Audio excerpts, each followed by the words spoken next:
नमस्कार दोस्तों, आज की जो खबर सामने आ रही है वह ईएसबी परीक्षा व्यवस्था में मध्य प्रदेश आधारित पेपर के भाग को बनाया जाएगा क्वालिफाइंग का आधार। एमपीजीके में न्यूनतम अंक नहीं तो बाहर होंगे अभ्यर्थी। तो आप देख सकते हैं यह खबर भोपाल की है। मध्य प्रदेश कर्मचारी चयन मंडल ईएसबी भर्ती परीक्षाओं में प्रदेश के मूल निवासी उम्मीदवारों को लाभ पहुंचाने के लिए परीक्षा प्रणाली में महत्वपूर्ण बदलाव की तैयारी कर रहा है। नई व्यवस्था के तहत मध्य प्रदेश सामान्य ज्ञान एमपीजीके के पेपर में न्यूनतम अंक हासिल करना अनिवार्य होगा। निर्धारित अंक प्राप्त नहीं करने वाले अभ्यर्थियों को भर्ती प्रक्रिया में आगे शामिल नहीं किया जाएगा।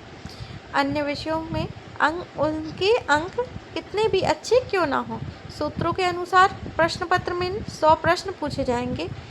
प्रश्न पत्र का एक भाग सिर्फ मध्य प्रदेश पर आधारित प्रश्नों का होगा।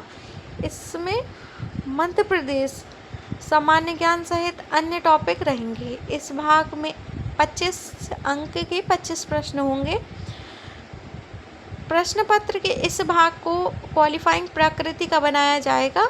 सामान्य वर्ग के उम्मीदवारों को इस पेपर में कम से कम 10 अंक प्राप्त करना अनिवार्य होगा। वहीं अनुसूचित जाति अन्य आरक्षित वर्गों के उम्मीदवारों के लिए न्यूनतम 8 अंक निर्धारित किए जाने की तैयारी है। यदि कोई अभ्यर्थी निर्धारित न्यूनतम अंक हासिल नहीं कर पाता है तो उसे परीक्षा में अयोग्य माना जाएगा। गौरतलब है कि इससे पहले प्रदेश के मूल निवासियों को रोजगार के अवसरों में प्राथमिकता देने के उद्देश्य से रोजगार पंजीयन को अनिवार्य बनाने का प्रयास किया गया था। तो आप यहाँ आगे देख सकते हैं, बाहरी राज्यों के उम्मीदवारों को भी 10 अंक लाने होंगे। नई व्यवस्था में बाहरी राज्यों के उम्मीदवारों के लिए भी अलग से प्रावधान किया जा रहा है। उम्मीदवारों के बाहर के सभी वर्गों के अभ्यर्थियों को एमपीजीके के पेपर में 25 में से कम 10 अंक प्राप्त करना अनिवार्य होगा। इसके बाद ही उनकी मेरिट और अन्य विषयों के अंकों पर विचार किया जाएगा। लंबे समय से थी मांग। विषय विशेषज्ञों का कहना है कि यह व्यवस्था लंबे समय से उठ रही उस मांग को ध्यान में रखकर तैयार की जा रही है। इसमें स्थानीय युवाओं को भर्ती प्रक्रियाओं में प्राथमिकता देने की बात कही जाती रही है।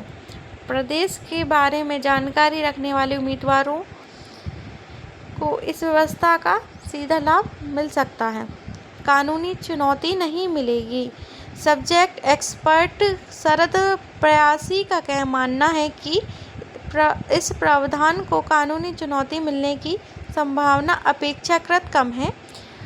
उनका तर्क है कि यह व्यवस्था आरक्षण या निवास आधारित पात्रता से नहीं बल्कि परीक्षा के सिलेबस और मूल्यांकन पद्धति से जुड़ी हुई है। तो आप देख सकते हैं ये आज की खबर है। यहाँ तक वीडियो देखने के लिए धन्यवाद। जय हिंद।